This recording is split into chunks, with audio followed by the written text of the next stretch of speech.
इस वीज़ा के लिए कितनी फ़ीस है, कितना टाइम लगेगा और कौन से डॉक्यूमेंट्स इस वीज़ा के लिए चाहिए।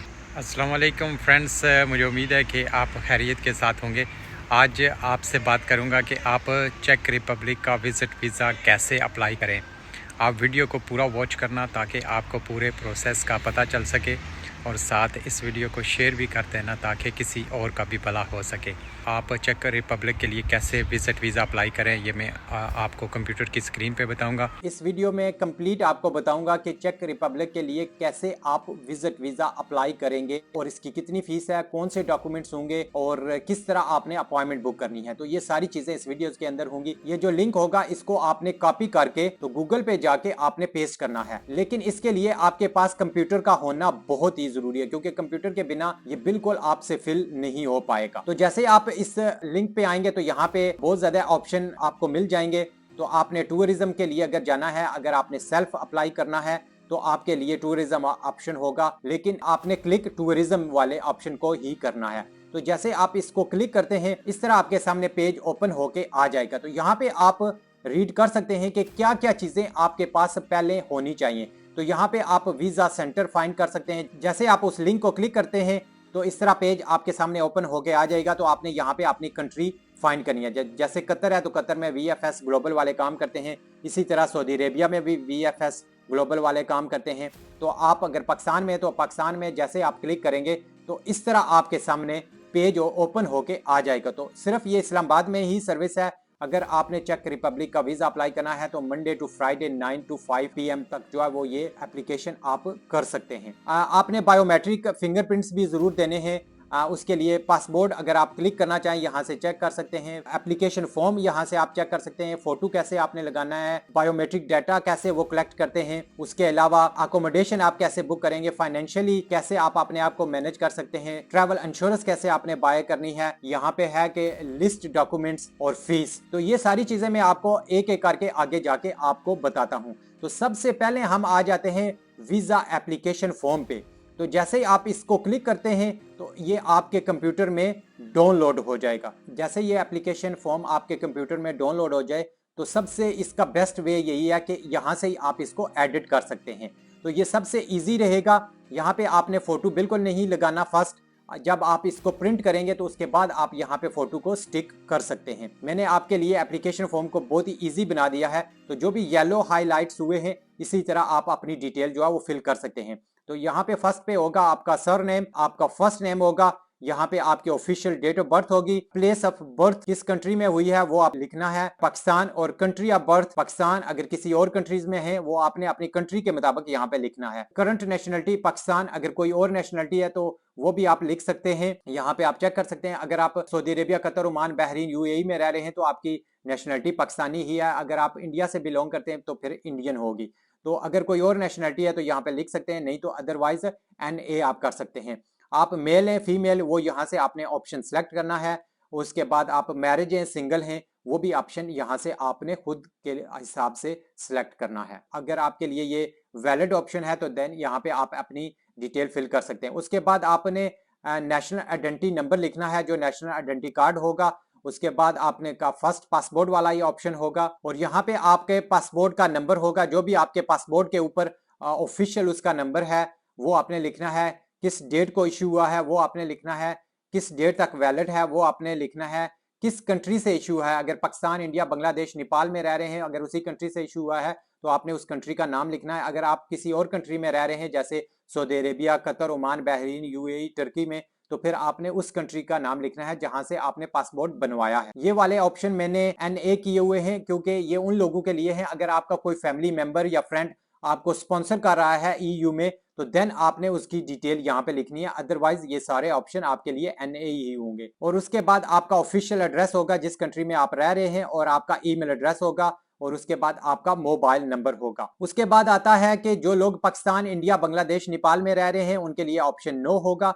अगर जो लोग Saudi Arabia, Qatar, Oman, Bahrain, UAE, Turkey, Malaysia में रह रहे हैं तो वो अपने वीजा जो परमिट होगा उसका नंबर लिखेंगे और किस डेट तक वैलिड है वो आपने लिखना है। उसके नीचे होगा कि आपकी कौन सी जॉब है। अगर आप शेफ हैं, ट्रक ड्राइवर हैं या कंस्ट्रक्शन का काम कर रहे हैं तो वो आपने यहाँ पे लिखनी है। और यहाँ पे आपने एड्रेस और टेलीफोन नंबर लिखना है जिस कंपनी के साथ आप काम कर रहे हैं। और उसके बाद होगा कि आप किस पर्पस के लिए जा रहे हैं। अगर आप टूरिज्म के लिए जा रहे हैं तो आपने यही क्लिक करना है। अगर आप विजिटिंग फैमिली और फ्रेंड्स के लिए जा रहे हैं तो आपने फिर सेकंड वाला ऑप्शन क्लिक करना है। अगर कोई एडिशनल इन्फॉर्मेशन यहाँ पे आप लिखना चाहते हैं तो लिख सकते हैं, अदरवाइज NA कर सकते हैं। यहाँ पे आपने सिटी का नाम लिखना है जिस सिटी में आपने जाना है, और यहाँ पे भी आपने सेम टू सेम ही उस सिटी का जहाँ पे एयरपोर्ट है उस एयरपोर्ट का नाम यहाँ पे लिख सकते हैं। कितनी एंट्रीज चाहिए, सिंगल एंट्री चाहिए, 2 एंट्रीज चाहिए या मल्टीपल एंट्रीज चाहिए, वो आपने सेलेक्ट करनी है। लेकिन आपके लिए बेटर यही है कि आप मल्टीपल एंट्री सेलेक्ट करें। किस डेट को आपने ट्रैवल करना है वो डेट लिखनी है।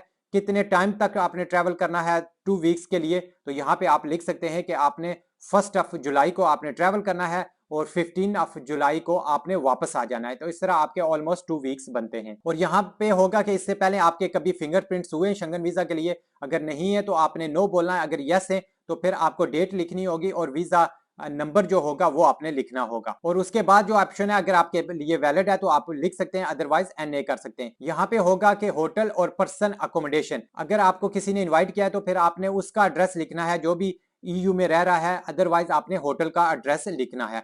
उसके नीचे सेम ही है कि अगर आपको किसी ने इन्वाइट किया है तो उसका एड्रेस एंड ईमेल एड्रेस होगा।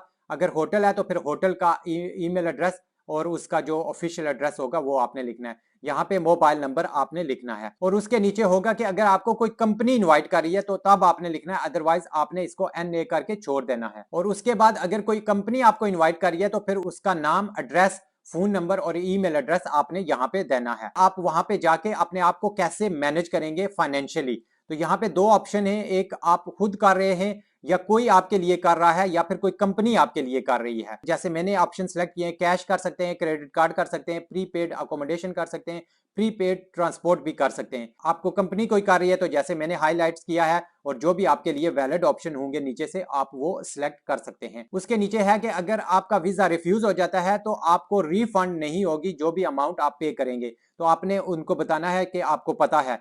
और उसके नीचे आपसे पूछ रहा है कि मेडिकल इंश्योरेंस जो है वो आपके पास वैलिड होनी चाहिए जब आप किसी और कंट्री में भी जाएंगे, जैसे मल्टीपल एंट्रीज आपने सिलेक्ट की हैं। और आपने इसको प्रिंट आउट कर लेना है। जैसे आप इसको प्रिंट आउट करेंगे तो यहाँ पे आपने प्लेस लिखनी है और डेट लिखनी है और आपके ऑफिशियल सिग्नेचर करने हैं। साथ आपने पासपोर्ट साइज जो फोटो होगा वो आपने इस पे स्टिक करना है।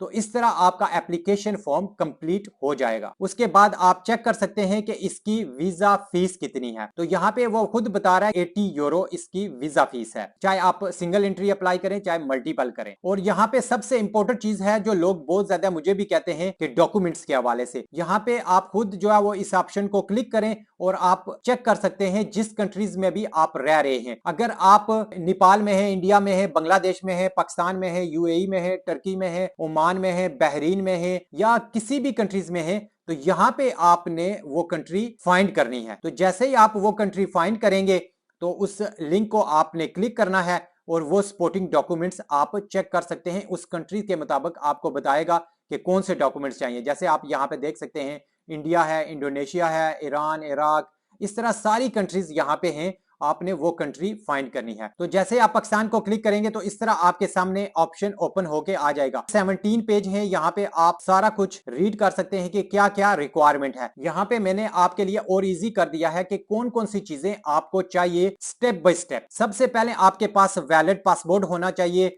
जो कम से कम 1 साल का वैलिड होना चाहिए जब भी आप किसी भी कंट्री का विजिट वीजा अप्लाई करते हैं। यहाँ पे ID कार्ड चाहिए, जो लोग पाकिस्तान, इंडिया, बांग्लादेश, नेपाल में रह रहे हैं, और जो लोग ओवरसीज कंट्रीज में हैं उनको साथ वीजा कार्ड भी चाहिए अगर उस कंट्रीज के अंदर आप रह के तो विजिट वीजा किसी भी कंट्री का अप्लाई करना चाहते हैं। बर्थ सर्टिफिकेट हर किसी को चाहिए, टिकट की रिजर्वेशन चाहिए, रिटर्न होनी चाहिए। बहुत ज्यादा लोग मुझसे पूछते हैं, ये वीडियो मैं ऑलरेडी बना भी चुका हूं, मेरे फेसबुक पेज पे भी है और यूट्यूब चैनल पे भी है। आप वहां पे जाके चेक कर सकते हैं कि टिकट की रिजर्वेशन कैसे आप जो है वो बुक कर सकते हैं। टिकट रिजर्वेशन आप किसी ट्रैवल एजेंसी से भी ले सकते हैं अगर आपको चीप चाहिए, लेकिन जो भी विजिट वीजा अप्लाई करेंगे उसके लिए टिकट रिजर्वेशन मस्ट होनी चाहिए रिटर्न, अदरवाइज आपका वीजा नहीं होगा। होटल की रिजर्वेशन चाहिए, अगर आपका कोई फ्रेंड, फैमिली मेंबर चेक रिपब्लिक में रह रहा है तो वो आपको एड्रेस दे सकता है और वो लेटर देगा और आपका नाम लिखेगा। जब आप चेक रिपब्लिक आएंगे तो आप उसके घर जाके ठहरेंगे, तो इस तरह वो लेटर देके तो आपका ये इनविटेशन कंप्लीट हो जाएगा। अदरवाइज आपको होटल बुक करना होगा। ये भी मेरे फेसबुक पेज पे है वीडियो, आप वहां पे जाके चेक कर सकते हैं। नहीं तो आप ऑनलाइन सर्च करेंगे तो बहुत ज्यादा वेबसाइट्स अवेलेबल हैं, वहां पे आप बाय कर सकते हैं। हेल्थ इंश्योरेंस भी ऐसे ही है, ये भी वीडियोस मैं बना चुका हूं, आप मेरे फेसबुक पेज पे जाके और यूट्यूब पे चैनल पे जाके चेक कर सकते हैं। अदरवाइज आप ऑनलाइन भी फाइंड कर सकते हैं यूरोप के लिए इंश्योरेंस कौन सी चाहिए। बहुत ज्यादा कंपनीज हैं, जितने टाइम के लिए जाएंगे उतने टाइम के लिए आपने इंश्योरेंस पहले से बाय करनी है और उसको प्रिंट आउट करके, तो जब आप एप्लीकेशन फॉर्म सबमिट करेंगे तो साथ ये चीजें देनी होंगी। बैंक स्टेटमेंट चाहिए अगर आप जॉब करते हैं, 3 मंथ की पे स्लिप्स चाहिए अगर आप जॉब कर रहे हैं, कंपनी का लेटर चाहिए जिसके ऊपर उसकी पूरी डिटेल होनी चाहिए, कंपनी का नाम, address, phone number, email address और आपका क्या रोल है और कितने टाइम से आप इस कंपनी के साथ काम कर रहे हैं। अगर आप सेल्फ एम्प्लॉयड हैं, बैंक स्टेटमेंट 6 मंथ की चाहिए और 2 ईयर की टैक्स रिटर्न चाहिए। उसके बाद पुलिस सर्टिफिकेट हर किसी को चाहिए, उसके बिना बहुत ज्यादा कंट्री जो है वो वीजा अब नहीं देती। उसके बाद आता है अगर आपके पास कोई एडिशनल डॉक्यूमेंट्स हैं, जैसे प्रॉपर्टीज के कोई डॉक्यूमेंट्स हैं, कोई कार है आपके पास, वो अगर आप देना चाहें तो दे सकते हैं, उससे आपका केस और ज्यादा स्ट्रॉन्ग होगा। सारी चीजें जब आपके पास हो जाएंगी, सपोर्टिंग डॉक्यूमेंट्स और वीजा एप्लीकेशन फॉर्म भी कंप्लीट हो जाएगा, और उसके बाद वीजा एप्लीकेशन फॉर्म पे आपने डेट डालनी है, सिग्नेचर करने हैं और वीएफएस ग्लोबल से आपने अपॉइंटमेंट बुक करनी है। जैसे आप वो सारा कुछ हो जाएगा, आपने वीजा एप्लीकेशन फॉर्म और जितने भी सपोर्टिंग डॉक्यूमेंट्स होंगे आपने वीएफएस ग्लोबल जो ऑफिस होगा, जो भी आपके नियरेस्ट होगा, आपने वहां पे जाना है और वहां पे आपने ये सारी चीजें सबमिट करनी है। और इसकी वीजा फीस जो है वो 80 यूरो है और इसका प्रोसेसिंग टाइम जो है वो 15 वर्किंग डेज है चेक रिपब्लिक की विजिट वीजा के लिए, जो ऑलमोस्ट जो है वो 3 वीक्स बनते हैं। सबसे फास्टेस्ट सिस्टम इनके पास है। अगर कोई भी डाउट हो इस हवाले से तो आप जरूर मुझे कमेंट्स कर सकते हैं वाया फेसबुक और यूट्यूब।